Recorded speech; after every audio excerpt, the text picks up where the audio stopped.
Amroha collectorate सभागार में DM के त्रिपाठी ने अमृत महोत्सव के तहत बीजेपी कार्यकर्ताओं के साथ की बैठक। बता दें कि अमरोहा जनपद के कलेक्ट्रेट सभागार में डीएम के त्रिपाठी ने आज अमरोहा जनपद के बीजेपी कार्यकर्ताओं के साथ साथ अमरोहा निवासी शिक्षक विधायक हरि सिंह ढिल्लो हसनपुर से, भाजपा विधायक महेंद्र खड़गवंशी, भाजपा जिलाध्यक्ष ऋषिपाल नागर, अमरोहा ब्लॉक प्रमुख गुरेंद्र सिंह और अन्य भाजपा कार्यकर्ताओं के साथ बैठक की। अमृत महोत्सव के तहत बैठक करने के साथ साथ उन्होंने 14 सितंबर से चलाए जा रहे सेवा पखवाड़े के तहत विभिन्न बिंदुओं पर चर्चा की।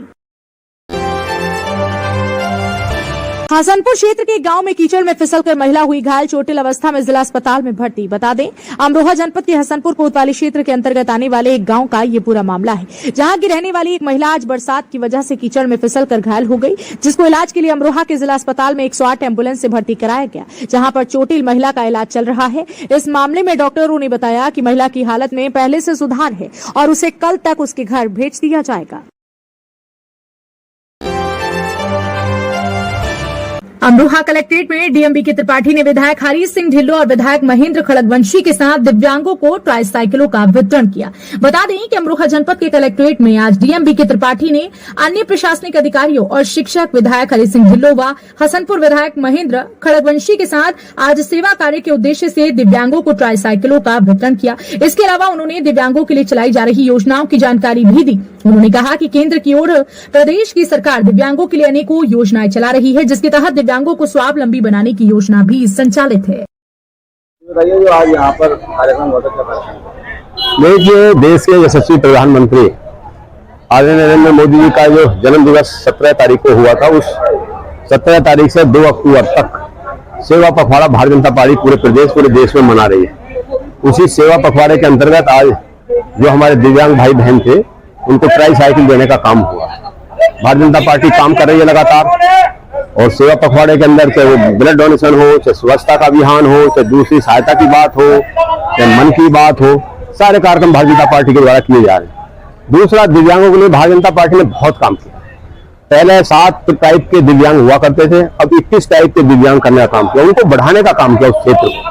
दूसरा, दिव्यांगों के लिए उत्तर प्रदेश सरकार ने बहुत काम किया। उनको 300 रुपए पहले भरण पोषण की राशि मिलती थी, अब 1000 रुपए मिलती है। 2022-23 में दिव्यांगों का बजट बढ़ाने का उत्तर प्रदेश सरकार ने किया। अब 1000 करोड़ का बजट उत्तर प्रदेश सरकार ने 2022-23 में दिव्यांगों के लिए रखने का काम किया, और मैं समझता हूँ कि 11 लाख दिव्यांग इसमें लाभान्वित भी हुए हैं। और अगर पूरे देश की रचना देखी जाए तो 21,86,000 उपकरणों को देने का काम पूरे देश में हुआ है, बांटने का काम पूरे देश में हुआ है। जहां तक शिक्षा की बात है, नौकरियों की बात है, हमने नौकरियों के अंदर 3% से 4% बढ़ोतरी की, इनके आरक्षण की। हमने उस शिक्षा के अंदर 4% से 5% बढ़ोतरी की, इनके आरक्षण की। तो ऐसे अनेकों काम जो भारतीय जनता पार्टी का एजेंडा है, सबका साथ, सबका विकास, सबका विश्वास, और जो भारतीय जनता पार्टी का एजेंडा है कि अंत्योदय, आखिरी व्यक्ति को योजना का लाभ मिलना चाहिए, तो मैं समझता हूँ कि दिव्यांग भाई भी हमारे उस श्रेणी में आखिरी लाइन में आने वाले लोग हैं, आखिरी व्यक्ति हैं समाज के, उनको इसका लाभ मिलना चाहिए। और भारतीय जनता पार्टी की प्रदेश की और देश की सरकारें दोनों सजग है दिव्यांगों के प्रति। मैं दोनों सरकारों को बहुत बहुत बधाई और शुभकामनाएं देना चाहता हूँ। धन्यवाद। दुर्गा कॉलोनी के पास स्थित दुकान को कब्जाने का प्रयास करने वालों के खिलाफ कार्रवाई की मांग को लेकर कलेक्ट्रेट पहुंची 2 बहनें।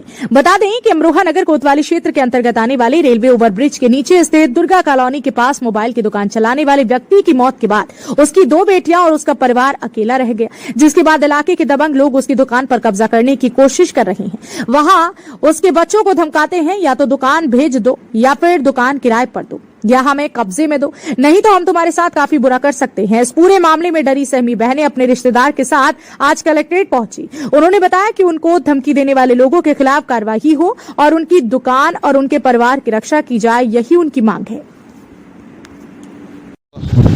प्रकाश सैनी, सर मंडी धनौरा जी, क्या मामला है जो अपने बच्चों के साथ यहाँ आए आज? बच्चों का मामला यह है, ये हमारे साड़ू की लड़कियां हैं, साड़ू हमारे ख़त्म हो चुके हैं और इनकी मम्मी बीमार पड़ी रहती हैं, इनके भाई कोई है नहीं।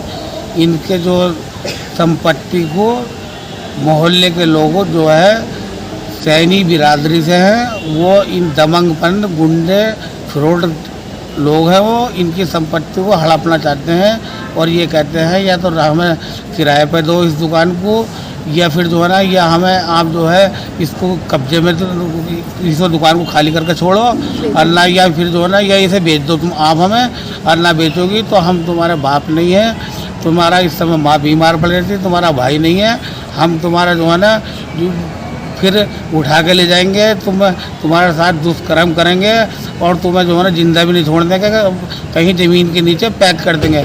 इस तरह से धमकी दे रहे हैं। ये इन बच्चों का क्या जीने का अधिकार नहीं है या उनके डर के मारो ये शहर छोड़ दें? ये क्या कर रहे हैं बताओ? ये इनके ऊपर भगवान है, नीचे शासन प्रशासन है, इनका कोई नहीं है इस समय, बस जो है जो शासन प्रशासन है या भगवान मालिक है।